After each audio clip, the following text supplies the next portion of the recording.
Praise the lord. దేవుడు మిమ్మల్ని దీవించుగాక. ఈ దినం వాగ్దానము, దేవుని కొరకు నేను కనిపెట్టుకుని ఉందును, నా దేవుడు నా ప్రార్థన ఆలకించును.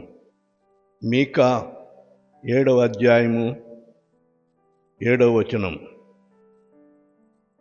మనము దేవుని కొరకు కనిపెట్టి ప్రార్థన చేసినప్పుడు మన దేవుడు మనకు ఉత్తరమిచ్చువాడై ఉన్నాడు. శ్రమలో మనకు తోడైండువాడు. నీవు ఏ విషయంలో దేవుడిని అడిగినా దేవుడు నీకు సహాయం చేస్తాడు. దేవుడి వాగ్దానము నీ వినికిడిలో ఆశీర్వదించుగాక. ఆమేన్.